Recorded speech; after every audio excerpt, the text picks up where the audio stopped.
के ढाबे का आज मुहूर्त होता है, जिसमें उसके माता पिता और गांव के कई लोग शामिल होते हैं। हाँ भाई, हो गया सपना पूरा अब तो तेरा। सच में पिछले 5 सालों में इसी की तैयारी कर रहा था तू। पहले तूने होटल मैनेजमेंट करी, फिर नौकरी करी और वो अच्छी चल रही थी, लेकिन फिर तू यहाँ आ गया। ये तो वैसे भी खोल सकता था बिना पढ़ाई किए। उस अंबर को देख, बिना कुछ किए ढाबा खोले बैठा है और बहुत बढ़िया चल रहा है। वो इसलिए पापा क्योंकि यहाँ कोई और ढाबा कभी खुला ही नहीं। अरे नहीं नहीं बेटा, खुला तो था। देख, कई साल पहले खुला था राजू का ढाबा। अरे पापा, उस अंबर के ढाबे का खाना ना इतना भी बढ़िया नहीं है, बस तेल भरा होता है उसके खाने में। अच्छा, तो तू क्या देगा भाई, हैं? जरा वो बता दे। मैं तो खिलाऊंगा जैसे grilled cottage cheese, lentils, spinach वगैरह। अरे अरे रुक जा बेटा, रुक जा। अरे हिंदी में बोल, क्या खिलाएगा? अरे मतलब दाल, पनीर और भी कई सारी चीजें। चलो बढ़िया है। आप बस अपना आशीर्वाद दो ताकि सारा काम ठीक से हो। वो तो हमेशा ही तेरे साथ है बेटा। किशोर का ढाबा अंदर से काफी साफ सुथरा था। बाहर खड़े कई लोग फीता कटने के बाद अंदर तो आते हैं, लेकिन ज्यादा देर तक टिक नहीं पाते। अरे ये कैसी दाल है? सच में निरा पानी है, ना नमक ना मिर्च। अरे यहाँ आना बेटा। किशोर उनके पास आता है। जी बताइए काका। अब बेटा, असल में कुछ अलग तरीके की दाल बनाई है क्या ये? और दाल भी अलग डाली है। अरे उड़द की दाल है काकी ये, और सिर्फ जीरे, नमक और मिर्च में पकी है, जो कि सेहत के लिए बहुत फायदेमंद होती है। ठीक है। किशोर वापस चला जाता है। अरे क्या मरीजों का खाना है ये? आज की बात नहीं आएंगे इस पे। वहीं किशोर के इस नए ढाबे की खबर अंबर चौधरी के कानों तक भी पहुंच जाती है, जिसका ढाबा कई सालों से गांव में था। अरे पिंटू, सुना है नया ढाबा खुला है कोई? हाँ, एक वो चौपाल के पास खुला है। जरा देख कर आते हैं शाम को एक बार कि क्या है और क्या नहीं। ठीक है पापा।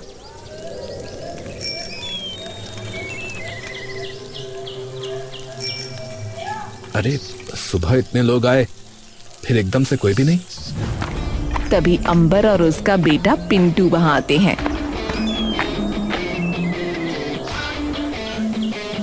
हाँ भाई, मुबारका बेटा जी। नमस्ते काका। मैं तो बस देखने आया था तेरा ढाबा, पर पहले ही दिन ढीला मामला नजर आ रहा है। हाँ जी, वो नया नया है ना, पर चल पड़ेगा थोड़े दिनों में। और उसकी आंखों में आंख मिलाकर उसे तीखी नजरों से देखने लगता है। बेटा जी, बहुत फूल हमने इस चमन में खिलते और मुरझाते देखे हैं, तो हवाओं के रुख से थोड़ा संभल के रहना। पर पापा, पहले ही दिन में हालत देखो, ये फूल तो एक हवा के झोंके में ढह जाएगा। चल कोई ना बेटा, ऐसी छोटी मोटी गलती तो सबसे होती है, पर तू समझदार है, सीख जाएगा। अंबर और पिंटू छाती तान कर वहां से चले जाते हैं और किशोर चुपचाप उन्हें खड़ा देखता रहता है। तभी उसकी दुकान पर कुछ गरीब लोग आ जाते हैं। अब बेटा, पूरा दिन हो गया है, हम सब ने कुछ नहीं खाया है। अरे आइए ना काका, बैठिए, इसे अपना ही घर समझिए। सब लोग नीचे बैठने लगते हैं। अरे अरे काका, ये आप लोग क्या कर रहे हैं? ऊपर बैठिए। वो सभी लोग एक दूसरे की ओर देखने लगते हैं और ऊपर बैठ जाते हैं। भगवान तुम्हारा खूब भला करे बेटा। चुप चुप जिए तू लल्ला। किशोर उनके सामने हाथ जोड़कर अपना सर झुका लेता है।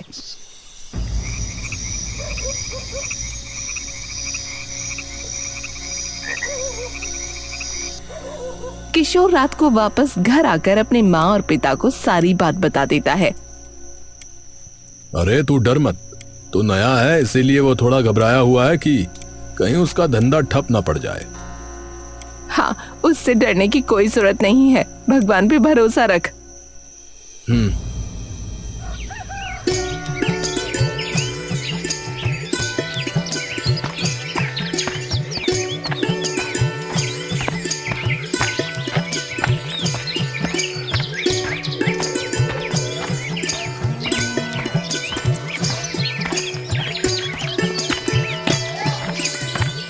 किशोर अपने ढाबे पर जा रहा होता है कि तभी बीच रास्ते में उसकी नजर अंबर के ढाबे पर पड़ती है, जहाँ सुबह सुबह खूब चहल पहल होती है। इसका ढाबा इतना चलता कैसे है? किशोर एकदम से कुछ बेचैन सा हो जाता है और धीरे से उनके ढाबे की रसोई के पास चला जाता है और देखता है कि उनकी रसोई बहुत गंदी हो रखी है। अरे इतनी गंदगी! तभी पीछे से पिंटू आ जाता है। अरे खाना बनाना सीख रहे हो क्या भाई? अरे नहीं, मैं तो बस यूं ही देख रहा था। हाँ, और यूं ही देखते ही रह जाओगे भैया। किशोर ये सुनकर एक बार फिर से कुछ नहीं बोल पाता और चुपचाप वहाँ से जाने लगता है। तभी उसका ध्यान उनके ढाबे पर बैठे कुछ ग्राहकों पर चला जाता है। अरे ये तो वही है जो कल मेरे ढाबे पर आए थे। किशोर चुपचाप अपने खाली ढाबे की ओर देखता रहता है।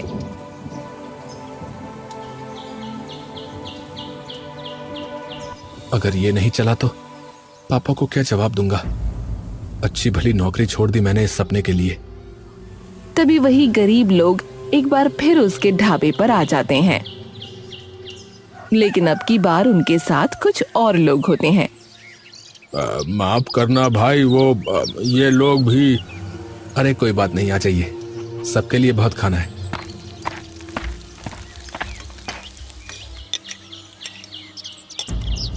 धन्यवाद भैया।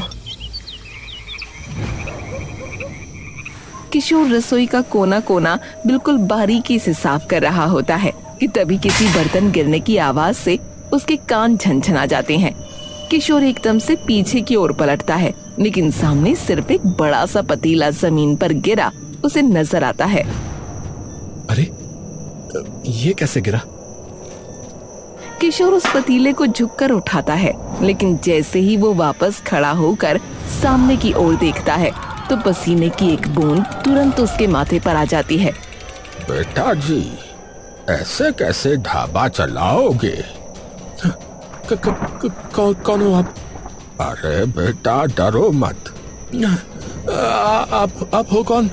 सब बता दूंगा बेटा, पर पहले शांत तो हो जाओ तुम।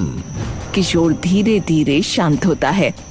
हाँ, अब ठीक है। ठीक है, पहले तुम बताओ कि तुम हो कौन? मैं हूँ राजू, इस गांव में रहा करता था और मेरा भी ढाबा हुआ करता था कभी यहाँ। एक मिनट, आप वो राजू ढाबा वाले राजू हो क्या? आपके बारे में तो पापा ने मुझे कई बार बताया। हाँ, वही वाला।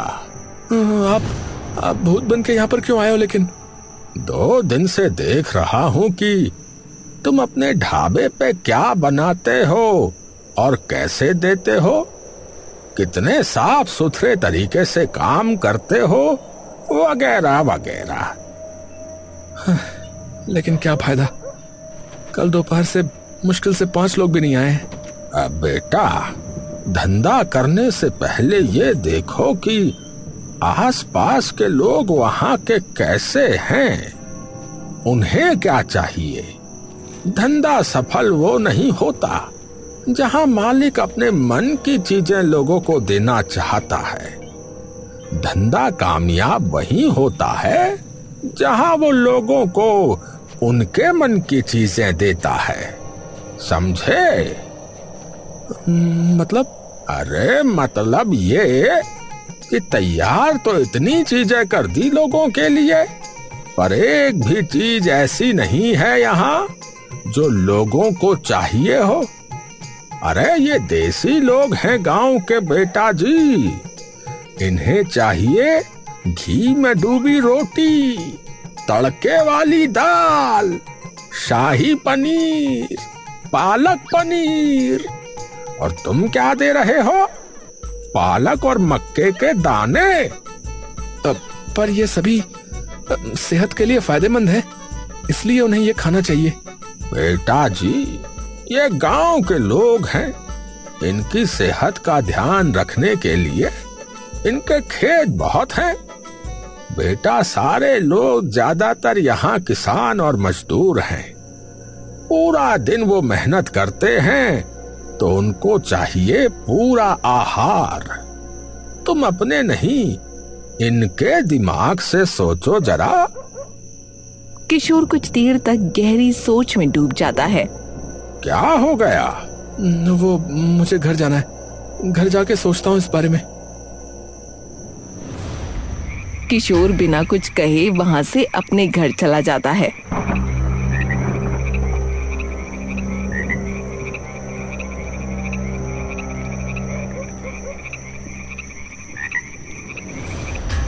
बात तो उन्होंने ठीक कही है।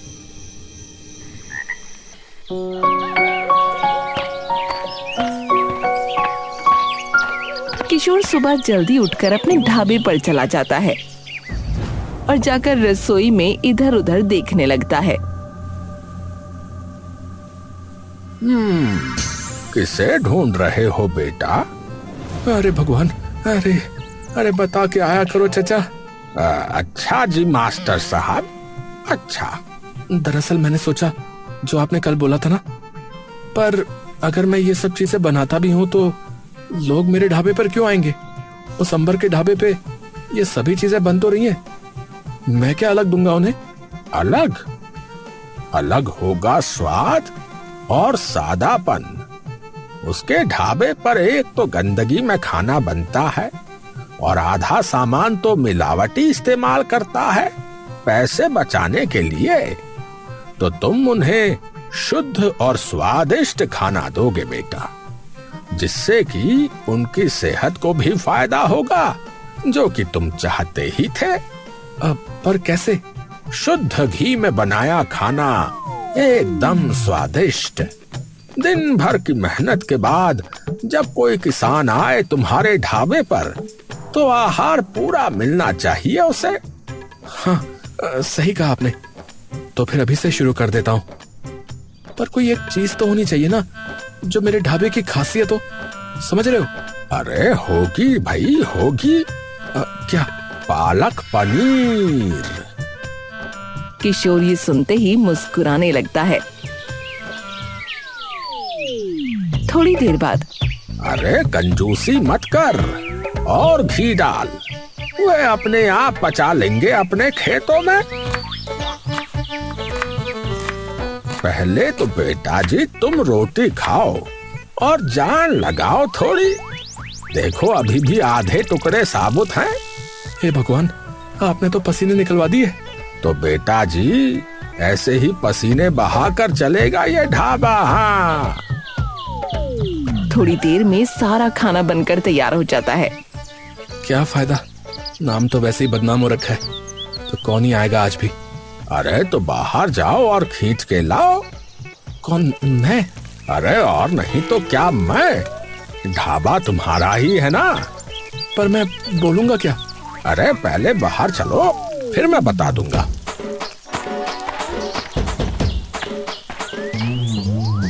किशोर बाहर जाकर इधर उधर देखने लगता है। अरे जा अब रोक किसी को। मुझे शर्म आ रही है। अरे भैया, शादी के लिए हाथ नहीं मांगना है तुम्हें, बस अंदर आने के लिए बोलना है। और बता तो मैंने दिया ही है, क्या बोलना है। किशोर तभी जाकर वहाँ से गुजरते कुछ लोगों को रोक लेता है। अरे भाई साहब आइए ना, नया ढाबा खुला है, बढ़िया स्वादिष्ट खाना खाइएगा। अरे नहीं नहीं भाई, तोहार खाना तो बहुत फीका होता है। हाँ, अरे अब नहीं है, सब बदल दिया भाई। अब एकदम शुद्ध देसी घी से बना खाना आपको मिलेगा, जैसे कढ़ाई पनीर और पालक पनीर तो हमारे यहाँ का खास है। आप एक बार आके देखिए तो सही। ए भैया, एक उधर क्या कहते हो, चलें क्या? ठीक है, ठीक है भैया, आ रहे हैं आ रहे हैं। सब लोग अंदर आ जाते हैं। अब बताओ भाई साहब, क्या लगा दूं आपके लिए? अरे भैया अभी पालक पनीर ही बना दो, जो तुम कह रहे हो ना खास है तुम्हारा। भैया मेरी तो दाल तड़का कर देना और 8 रोटी बढ़िया घी मार के भैया। अभी लाया अभी लाया। किशोर तभी उन लोगों का खाना परोस देता है और वो लोग खाना खाने लगते हैं। कैसा भाई साहब खाना? अरे भैया कमाल का पालक पनीर बनाया आपने तो, मजा ही आ गया। वाह, सच में भैया बहुत ही स्वादिष्ट खाना बनाया आपने, मजा ही आ गया। भाई साहब मैं तो कल अपने पूरे परिवार के साथ आने वाला हूँ। हाँ, बहुत ही बढ़िया खाना है। हाँ। अरे आपका जब दिल करे तब आना। सब लोग एकदम खुशहाल होकर वहाँ से जाने लगते हैं और किशोर एकदम खुशी से उछल पड़ता है। अरे वाह, हाँ तो कहा था ना बेटा जी, अब बस यूं ही लगा रहे मेहनत से और देख कैसे काम चलता है तेरे ढाबे का। हाँ, वैसे एक बात बताइए, आपने मेरी मदद क्यों की? क्योंकि तुम लायक हो उसके बेटा। तुम्हारा खुद का धंधा चाहे चला हो या नहीं, लेकिन किसी गरीब को तुमने भूखा नहीं भेजा वापस। जितने भी लोग आए सबको दिल से खाना खिलाया। तो ऐसी नियत के इंसान की मदद करनी तो बनती है ना बेटा। किशोर ये सुनते ही मुस्कुराने लगता है। कुछ दिन बाद देखते देखते किशोर की मेहनत रंग लाती है और आखिरकार उसका ढाबा चल पड़ता है। भाई मेरा भी पालक पनीर और तंदूरी रोटी कर देना भैया। तभी वहाँ बैठे एक इंसान की आवाज आती है। अब भाई एक प्लेट पालक पनीर और कर देना भैया। अब भैया स्वाद ही आ गया भैया, आपके खाने में तो बहुत मजा आ रहा है। अरे अभी लाया भाई साहब। लेकिन उसके ढाबे की ये तरक्की पिंटू सामने खड़ा चुपचाप देख रहा होता है। अरे इसका ढाबा तो सही चल पड़ा। पिंटू तभी गुस्से में वहाँ से चला जाता है। पापा, हम यहाँ ये सोचते रहे कि उसका ढाबा नहीं चलने वाला, और वहाँ देखो उसने बाजी मार ली। क्या? पर लोगों को उसका फीका खाना तो पसंद ही नहीं था। अरे सारा खाना बदल दिया उसने एकदम से।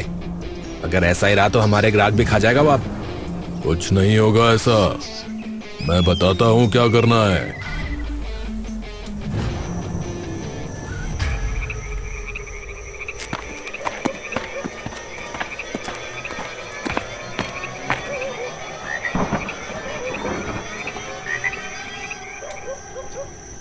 वो सभी रसोई के अंदर घुस जाते हैं और इधर उधर देखने लगते हैं। तभी जोर से राजू की बस आवाज उन्हें आती है। निकल जाओ यहाँ से, मुझे पता है तुम क्यों आए हो। वो सभी डर कर इधर उधर देखने लगते हैं। कौन है बे? कौन है यहाँ? अपने पिताजी को बोलियो कि अब ये पैतरे नहीं चलने वाले। जाओ भागो यहाँ से। वो सभी के सभी लोग तभी वहाँ से दुम दबा कर भाग जाते हैं। अगले दिन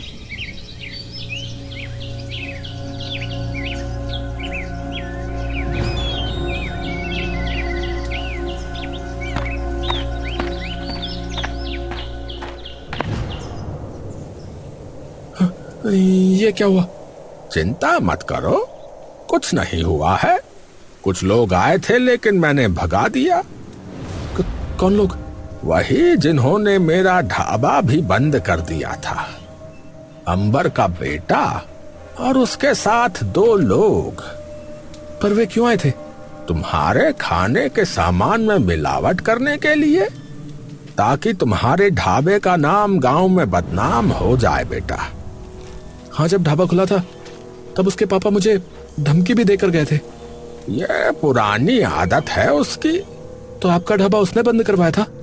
हाँ, जब मैंने अपना ढाबा खोला था तो वो भी शुरुआत में खूब चला, लेकिन जब अंबर के ग्राहक कम हो गए तो उसने एक दिन न जाने कैसे मेरे खाने के सामान में मिलावट करवा दी, जिसकी वजह से लोगों को खूब दिक्कत आ गई। उन्होंने जाके मेरी फरियाद सरपंच से कर दी और फिर मेरा सिर्फ ढाबा बंद नहीं हुआ, बल्कि मेरे और मेरे परिवार को इस गांव से निकाल दिया गया। और गरीबी की हाय मुझे ऐसी लगी कि कुछ सालों में मैं भी। हे भगवान, पर चिंता मत करो, अब वो तुम्हारा कुछ नहीं बिगाड़ पाएगा, क्योंकि अब तो मैं तुम्हारे साथ हूँ। पहले तो उससे मैं बात करूंगा कि चाहता क्या है। अंबर बैठा है और उसका बेटा खड़ा है। क्या? पर ऐसा कैसे हो सकता है? अरे मैं झूठ नहीं बोल रहा हूँ पापा, वहाँ सच में कोई था। तभी वहाँ किशोर घुस आता है। हाँ भाई, बहुत शौक है दूसरों के ढाबे में घुसने का। ओए, तू अंदर कैसे आया? पहले ये बता कि तू अंदर कैसे घुसा। आगे से अपने बेटे को समझा के रखना, वरना अगर ऐसी हरकत करी तो अगली बार सीधा पुलिस के पास जाऊंगा। किशोर बिना किसी की एक बात सुने वहाँ से वापस चला जाता है। तू तो कह रहा था कि तुझे किसी ने नहीं देखा, फिर उसे कैसे पता चला? अरे हाँ, तो सच में नहीं देखा था, पर मुझे नहीं पता इसे कैसे पता चला। कुछ भी हो, पर इस कल के आए छोरे की इतनी हिम्मत कैसे हो गई कि ये हमारे ढाबे पे घुस के हमें धमका के चला गया? अब तो जा, इसे मैं अपने आप देख लूंगा। 24 घंटे उसके ढाबे पर नजर रखनी है, हर चीज पता करनी है। हो जाएगा मालिक, आप चिंता मत करो। अगले दिन वो सब दिन रात अब किशोर के ढाबे पर बैठ उसकी निगरानी करने लगते हैं। कुछ दिनों बाद रात लगभग होने ही वाली होती है और रसोई में जाकर बर्तन धोने लगता है, जहाँ राजू भी खड़ा है। काम बहुत बढ़ गया है, अब लगता है कि 2-4 लोग रखने ही पड़ेंगे काम पे। वो तो है ही, वरना अकेले संभलेगा नहीं तुझसे। थोड़ा बहुत हाथ आप भी बटा लिया करो। बेटा जी, गुरु शिष्य को राह दिखाता है, हाथ नहीं बटाता उसका।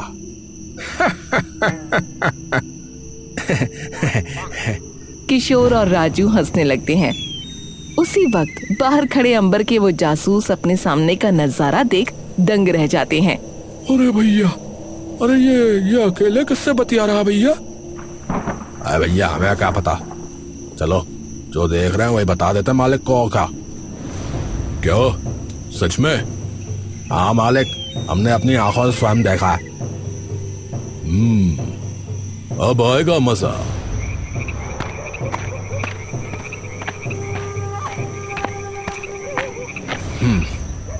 इन्हीं का इंतजार था। हाँ भाई, बहुत चला लिया ढाबा, अब इसे बंद करके चलता बन यहाँ से।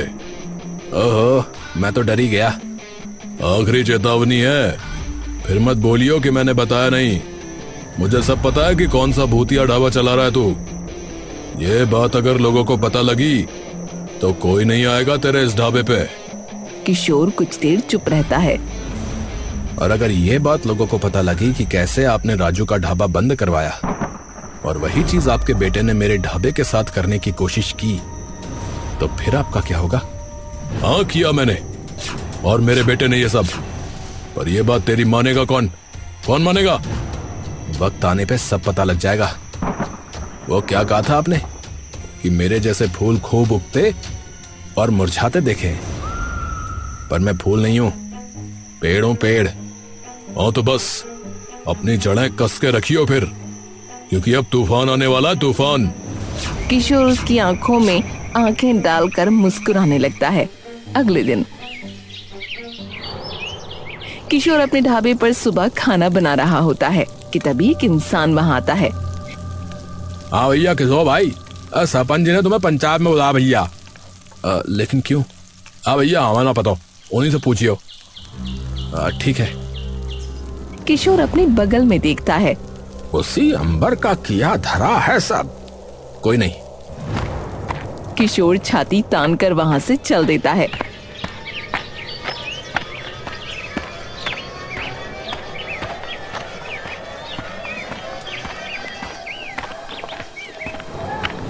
तुझे पता है भाई किशोर तुझे क्यों बुलाया है? नहीं जी। क्योंकि हमारे अंबर भाई का ये मानना है कि आप अपने ढाबे में टोना टोटका करते हो। जिन्हें हम नहीं देख सकते हैं उन्हें आप देख सकते हो और उनसे बात भी कर सकते हो। ये सुनते ही सब लोगों की आंखों में डर छा जाता है। बिल्कुल झूठ है सरपंच जी। अरे बाकी के लोगों से पूछ लो।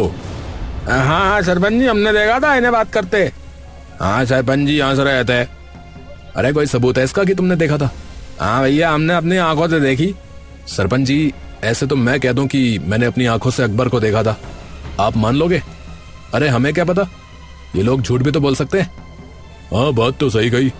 अब मैं एक बात बताता हूँ जो आप सबको नहीं मालूम शायद। हाँ कौन सी बात? इन्होंने और इनके बेटे ने थोड़े दिन पहले मेरे खाने के सामान में मिलावट करनी चाहिए थी। इनका बेटा मेरी दुकान का ताला तोड़कर घुस आया था, लेकिन कुछ कर नहीं पाया, और ऐसे ही इन्होंने बदनाम किया था राजू के ढाबे वाले राजू काका को, जिनको आप सभी ने गांव से बाहर निकाल दिया। अरे क्या सबूत है, क्या सबूत है? कुछ भी बोले जा रहा है। किशोर तभी अपनी जेब से एक फोन निकालता है। ये है मोबाइल, मेरे शहर वाले दोस्त ने मुझे तोहफे में दिया था। इसमें पता है लोगों की बातें हम रिकॉर्ड कर सकते हैं। मतलब?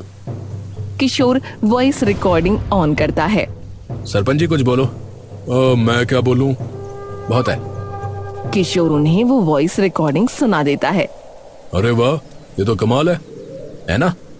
अब इसी में मैंने कल शाम को भी एक चीज रिकॉर्ड करी थी, सुनाओ? सुनाओ। किशोर पिछले दिन हुई अपनी और अंबर की बात उन सभी के सामने चला देता है। और अगर ये बात लोगों को पता लगी कि कैसे आपने राजू का ढाबा बंद करवाया और वही चीज आपके बेटे ने मेरे ढाबे के साथ करने की कोशिश की, तो फिर आपका क्या होगा? हाँ किया मैंने, और मेरे बेटे ने ये सब, और ये बात तेरी मानेगा कौन मानेगा? वक्त आने पे सब पता लग जाएगा। ये सुनकर सब गांव वाले चौंक जाते हैं। ओह, तो तूने किया था वो सब? अरे उस बेचारे निर्दोष और उसके पूरे परिवार को हमने बाहर निकाल दिया, और तू चुपचाप देखता रहा। अब तू निकल यहाँ से, जा यहाँ से। इसकी कोई जरूरत नहीं है। अंबर जी, जरा अपने ढाबे पे जाके देखिए, मैंने एक तोहफा भेजा है। अंबर तभी वहां से डर के मारे ही भाग जाता है।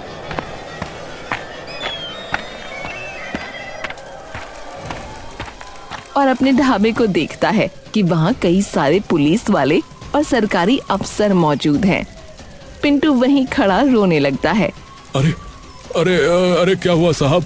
देखिए, हम खाद्य विभाग से हैं और आपके ढाबे पे हर सरकारी नियम का उल्लंघन हुआ है। आपके ढाबे पे ना कोई सफाई है और सभी चीजों की क्वालिटी एकदम खराब है, जिससे लोगों की सेहत पर बुरा असर पड़ सकता है। इसलिए हम अभी से आपके ढाबे को सील कर रहे हैं।